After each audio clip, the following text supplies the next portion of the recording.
那么好喝？废话，因为这是我的生豆啊，没有啦。这个左手边呢是用火机烘的，在我右手边的呢是没有错，我后面这一台 ProBar P01全新上市次世代的电热式烘豆机。我刚刚提早到了现场，然后呢我就马上用这台机器烘了肯雅，烘了奇洛索，烘了曼特宁，烘了商业豆的 Frahanis， 表现真的是非常好。你还在认为说所谓的电热机豆子烘不透吗？你看看这颜色多么的均匀，多么的漂亮。快速给大家介绍一下这台机器到底有什么特色。首先 ProBar 毫无疑问的一台不便宜的烘豆机，可是贵有贵的它的道理。很久以前，大概在我入行前，曾经我问过一个颇有名气的咖啡店，我说为什么你要买 ProBar 的烘豆机？他就回答我一个问题，他说 Ryan， 其实真正的答案是很残酷的，真实原因就是因为我不会烘豆。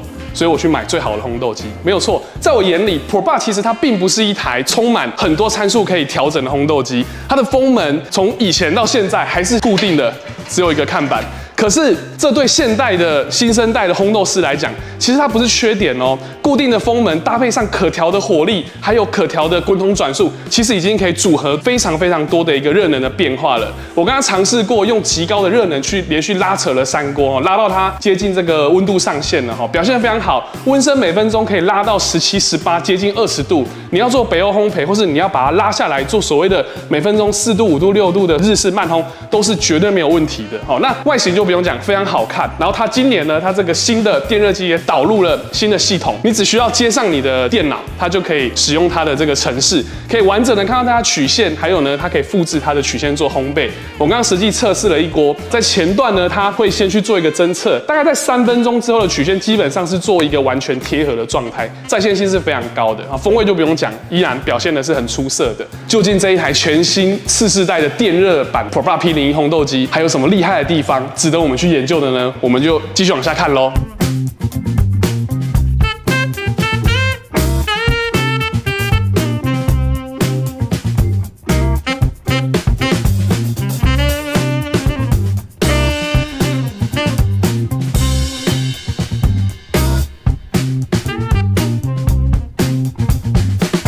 今天晚上风雨交加，2位是不畏风雨前来。首先想问问2位，因为其实2位跟ProBar都有一些渊源。我们先来问问 Ryan 好了，对于ProBar这个品牌有什么印象啊？我用的烘豆机真的是非常多，加起来应该有超过50台，各式各样不同的烘豆机。那 ProBar 到底是一台什么样的机器？很多人都问我说，因为我们是卖生豆的，会跟我们买生豆的人就一定是说你有没有推荐的烘豆机？通常我的第一推荐，只要你的预算足够，就是 ProBar， 它就是经典，它就是权威，选择用 ProBar 是不会有什么太大问题的，除非你生豆没有买好。又绕回来了。所以你说ProBar对我的印象是什么？就是一台很稳定、很好用的烘豆机，就是你有好的生豆，你有正常的烘焙完，基本上它都能够让咖啡呈现非常好的味道。对啊，所以推荐给不管你是新手，或者是老手，或者是你即将步入你的烘豆里程的下一个阶段，比如说你要成为烘业者，要成为烘豆厂，ProBar绝对是最好的选择。接下来就要问问我们 Gary 老师，为什么你会对ProBar这个品牌这么情有独钟？我人生的第一台烘豆机就是ProBar5公斤那一台。我在2015年创立 GK 咖啡这个品牌的时候呢，我就是有去问很多前辈，然后那时候就是我要做咖啡烘焙，然后他们都会给我一条路，你先买这一台烘豆机，接下来客人养好之后再买这台烘豆机，一接一接，然后他们都会跟我讲说，你可以这样子的去规划你未来的烘豆的路程，因为你也不知道你豆子到底卖不卖得掉，生意做不做得起来，所以我就都问了一个问题说，今天这么多烘豆机，如果可以选择一台免费的烘豆机，选哪一台？然后28个前辈都跟我讲选ProBar，一致通过。对，大家都讲ProBar。既然大家都说ProBar，那我也想要经营这个生意，所以我就直接买ProBar。那我买了之后，来装完机之后，然后我用了2个月，我就直接飞到德国的原厂去上烘焙的课程。所以是有些使用过一段时间，有熟悉度了，到原厂去精进你想要了解的问题。对，因为我既然买了这一台烘豆机，然后我想要知道这台烘豆机该如何的使用，那我去原厂，原厂一定会把它最新的资讯教我。我在问一些问题的时候，他们都会想尽办法的让我去把那一些问题给解决。OK， 所以想见ProBar的服务是非常全面，真的。OK， 好。刚才的介绍当中，我们就知道 Ryan 其实烘豆的时间已经很长了，对不对？那你对于ProBar这个品牌在烘豆的使用上，你的经历是从什么时候开始？好，从很早我刚入行，因为很多客户用不同烘豆机，所以很幸运，很早就接触到ProBar的机器。ProBar其实在产地是很常见的样品机。哦，真的吗？就是那个小台的，那个小钢炮，最小小钢炮小火的，是拉起来的，对，拉起来的。哦 ，OK。所以很多人都问我说，你飞车会的豆子很好喝啊，然后回去怎么烘不出来啊，或者怎么样可以教一下怎么烘豆。其实我每次都摸头都不好意思讲说，没有，其实我们就是顺应豆子的特性来烘。因为其实我们在产地烘也是很简单，就是那个小机器生豆丢进去，觉得有熟了就下来了，然后就测了。那当然这是我们的专业，我们要去喝在不同焙度生豆它的本质的特色嘛。当然你要更进阶的风味，那就需要专业的烘豆师跟专业的烘豆机来做。但是我们就尽量可以简单快速在产地用简单的方式去至少喝到70%、80%的好东西。没错，包含我们最近上了很多生豆都是这样子来的。好，那有几个趋势，就是说，包含这次我们推出这个是电热式的嘛，其实在产地这个小型的样品机，以前也都是失火的，对，但是后来也有电的。对，我没有记错或看错的话，就是那个小型的它也有出电的版本。其实我第一次看到的时候我很排斥，我就跟那个产地的人讲，所以我们都会去他的办公室测，就说，这是用电的，no，先入为主，我就说 no， 然后他们就说 why， 你应该要试试看的 ，OK， 然后我想说好，那我们来做个盲测，没差。还是回答同一个豆子，因为我们是产地拿样品是这样，坐越野车或者坐小飞机，然后到很深山的地方去拿他们第一批的生果，就采收下来之后做好基本处理的，只保留是带壳状态的，然后送到都市里面，他们才有所谓的杯测设备、杯测空间，我们去做脱壳、去做烘焙，然后我们再来喝。那这个原始的状态下，不管用火或是用电，风味真的是没有差多少。老实讲是这样。这台机器其实关注很久了，听说是个难产的孩子。我是在今年的5月底。在这个上海，那时候有这个上海咖啡展，我就有去啊。其实我目标也很简单，我就是想要去看这一台电热机的烘豆机。展到现场他们也很不错，因为其实有去大陆就会知道一件事情，一线城市他们的市区基本上是禁止明火的，你只能用电热的，所以很多大陆制的电热的烘豆机在整个中国大陆都卖得非常非常好。然后那Proba也与时俱进嘛，马上就跟进推出了不管是sample 或是这台1公斤，我去现场看，其实他们好像没有开放4机，但是因为我就装得很内行这样，然后那个Proba很熟这样，我可不可以玩一下？然后就也很好心，就让我操作了一下，那时候我觉得哇好赞哦，然后我就赶快问我们的配合的那个业务，帮他打广告，还有今天在现场，在现场，我就赶快问他，他说这一台有之后台湾会进来啊，对，然后我现场烘。那我现场用他们的生豆，那是我带回来喝，我觉得是不好喝的。但是我后来想想，不是烘豆机的问题，是生豆的问题。再绕回来。OK。对，那我今天提早到，我大概直播是7点半嘛，我大概3、4点我就迫不及待的，我中午吃完饭我就跟我们同事说，我要赶快去大厂，我好想烘看。所以我一来我就马上烘了瓜地马拉的商业豆，烘了奇洛索，烘了肯亚，烘了曼特尼，豆色真的是很漂亮，可能镜头看不出来，但是真的是非常的透。我是真的刚刚烘完的，所以它其实出来的颜色一致性是非常高的，对，一致性非常高的。对。所以在烘焙上，其实这个也就是Proba一直坚持的，就是它的锅炉的构造是叶片的导向。其实，在烘焙过程当中，不管它是所谓的半热风还是全热风，还是我们这种电力的方式，其实一致性的呈现是最重要的。是OK。好，我们先介绍一下我们今天会喝到的咖啡。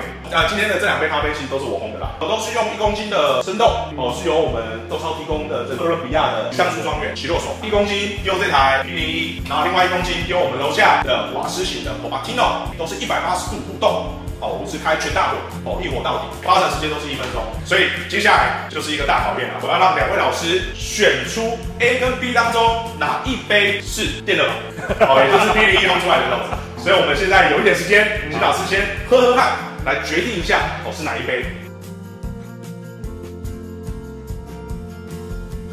可以打岔一下是太难分辨了，可不可以用杯测纸？可以，欢迎，哇，真的是专业。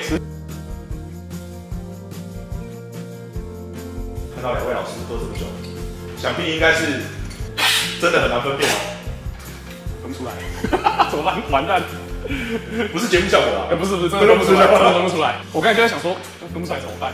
这个环节呢，其实我觉得你有喝出来或没有喝出来，其实我觉得都是很正常。如果没有喝出来，其实在我们所谓的电热板或者是说瓦斯板上面，其实它的差异性是很小。是，我相信一定会有差异的存在。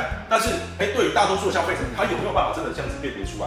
那2位已经非常专业了，都觉得非常接近的情况之下，其实大家是可以破除这样子的迷思的。我刚才其实跟 GK 也请教过说，因为他所有这些机器都有，对，那我就问他一个很直接的问题，他的样品机是电热的，对，有没有办法复制到他的瓦斯机上面，他很斩钉截铁的跟我说可以。我问他为什么可以，他说因为系统是一样的。所谓系统不是说操作系统，而是说它加热的方式。我觉得烘豆机其实没有大家想那么简单，它就是一个滚筒跟一个热源，还有一个排风。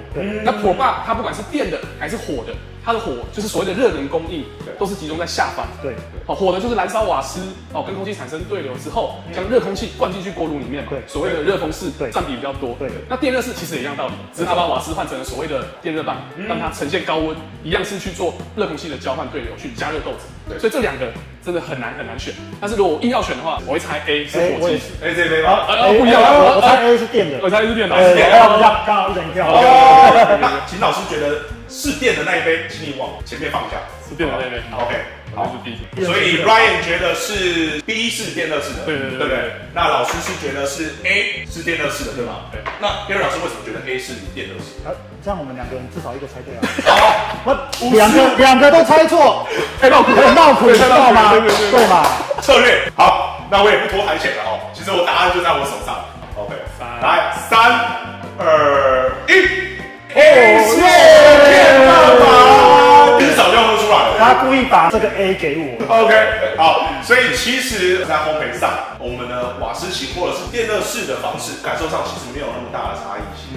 所以它不管是在加热上，它的发展的结果也是非常完整，它该要呈现的甜感、香气都能够被激发出来。所以我觉得操作手才是重点，才是最重要的。那接下来，因为我猜对了，对，我讲话就是。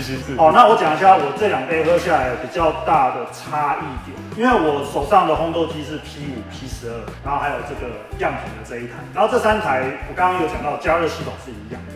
P 系列的烘豆机跟 L 系列，Portino 其实它已经很多年了。